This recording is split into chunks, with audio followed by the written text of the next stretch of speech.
Good evening viewers.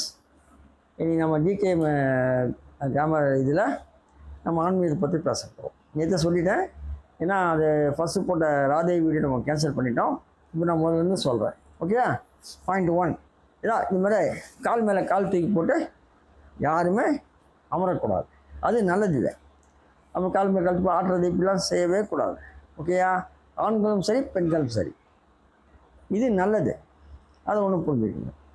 அடுத்தது இந்த தலை விரிக்கோலம் சொல்லுவாங்க. பெண்கள் அப்படியே தலை விரிச்சுப்பாங்க, சாதாரணமாக வருவாங்க. அது ஒரு ஸ்டைலாக இருக்கட்டும். ஆனால் அது வந்து நம்ம விதிப்படி தரித்திரம். தலை விரிக்கக்கூடாது. கொண்டை போட்டுக்குங்கோ, ஜடை போட்டுக்குங்கோ, தலையில் பூ வச்சுக்குங்கோ, நல்லா அழகாக இருக்கும். அது வந்து அந்த மாதிரி நல்லா பேசலாம். ஆனால் தலையை விரிச்சிக்கின்னு என்ன வந்து ஒரு வீடியோவில் பேட்டி கொடுக்குறதோ இல்லை டிவியில் பேட்டி கொடுக்குறதோ ஒரு தவறு. பொதுவாக நல்லா இருக்காது. அது இதே கொண்டை போட்டு மஞ்சள் குங்குமம் நல்லா வச்சுக்கிட்டு மஞ்சள் வச்சுங்க, பார்க்கறதுக்கு லட்சணமாக இருக்கும், அழகாக இருக்கும், தெய்வீக கலை உண்டாகும். அதனால் இப்போ ஆண்களுக்கு எப்படி சொல்கிறேன்னா, சில பேர் அப்படியே மரம் வர்ற மாதிரி வளர்த்து பாருங்க தலையை. சில பேர் அதுவும் கூடாது. நல்லா கிராப் வெட்டி, அந்த காலத்தில் யார் நம்மளுக்கு கிராப் வெட்டி சொல்லி கொடுத்தது? இங்கிலீஷ்காரன் நம்மளுக்கு கிராப் வெட்டி சொல்லி கொடுத்தோம். இல்லை நான் கூட நேற்றுக்கு கொண்டு தான் போட்டுக்கணும். அவங்க சொல்லி கொடுத்தா நல்லது பண்ணிட்டாங்க நம்மளுக்கு.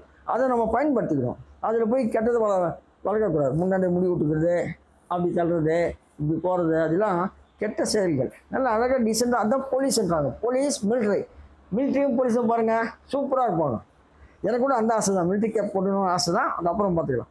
நான் கேப் தான் போட போகிறேன். ஏன்னா வழுக்க ஆயிடுச்சு தலை, ஒரு கேப் போட போகிறேன். அது போட்டு உங்களுக்கு எடுப்பேன். சரி, அடுத்தது வந்து இந்த நெட்டியில் பொட்டு. இது பாருங்கள், இப்போ நானும் பொட்டு வச்சுருக்கேன் பாருங்கள். பொட்டு எப்பயுமே இருக்கணும், நல்லது. வைக்கலாம் பரவாயில்ல, பற்றி ஒன்றும் கிடையாது, வச்சா நல்லது. ஏன்னா அந்த துஷ்ட ஆவிகள்லாம் நெத்தியில் ஒட்டாது, நமக்கு நன்மை ஏற்படும். எப்பவுமே என்னது, நல்லதே நினைப்போம், நல்லதே செய்வோம், நல்லதே நடக்கும் என்ற தத்துவத்தை நம்ம பயன்படுத்தி வாழ்க்கையை ஓட்டணும். அடுத்த பாயிண்ட் என்னன்னா, காலையில் ஏஞ்சிக்கணும். பெண்களும் சரி ஆண்களும் சரி காலையில் ஏஞ்சி நல்லது. இந்த வேலைக்கு போகிறவங்க பற்றி தான் பிரச்சனை. அது வேறு, அவங்க வந்து அவங்க பற்றி இப்போ பேச்சு இல்லை, நார்மலாக இருக்கவங்களும் பேச்சு. காலையில் ஏஞ்சி முதல் ஏஞ்சி உடனே கடவுளை கும்பிட்டு கையை விட்டு மகாலட்சுமிமா சொல்லிட்டு கும்பிட்டு நேராக பாத்ரூமில் போயிடணும். நல்லா குளிச்சுட்டு வெளியே வந்துட்டு பெண்கள் கோலம் போடலாம். ஆண்கள் தீபார்த்தனை பண்ணி சாமி கும்பிடலாம். ஓகேயா?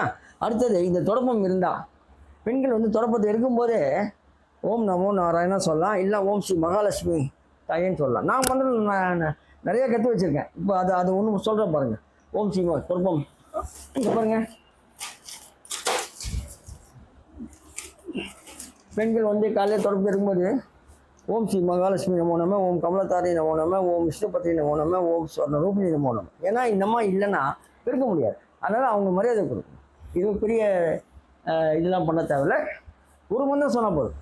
ஓம் ஸ்ரீ மகாலட்சுமி நமோ நம சொன்னாலே போதும். ஏன்னா ஃபுல் மந்திரம் சொல்ல தேவை. ஏன்னா நான் நிறைய மந்திரம் கற்று வச்சுருக்கேன், அதெல்லாம் ஒன்றா சொல்லுவேன். சரி, இன்றைக்கி இதோட போதும்னு நினைக்கிறேன். நாளைக்கு அடுத்த இது பார்ப்போம். ஓகேயா? இது வந்து இப்போது ஆன்மீகம்னு நம்ம சொன்னோம். மருத்துவ குறிப்பாக சொல்கிறேன். எனக்கு தெரிஞ்ச மருத்துவம், நான் ஐம் நாட் ஏ டாக்டர், நான் டாக்டர் இல்லை. எனக்கு தெரிஞ்ச மருத்துவம், நான் அனுபவித்த நல்ல மருத்துவம் என்ன நான் செய்யலாம், எது செய்யலாம். மூட்டு வலிக்கு, அது மூட்டு வலி தான் இப்போ மெயின். நான் சொல்கிறேன் அது என்ன, அதை ஃபாலோ பண்ணுங்கள், நல்லது. Okay, thank you. நாளைக்கு பார்ப்போம்.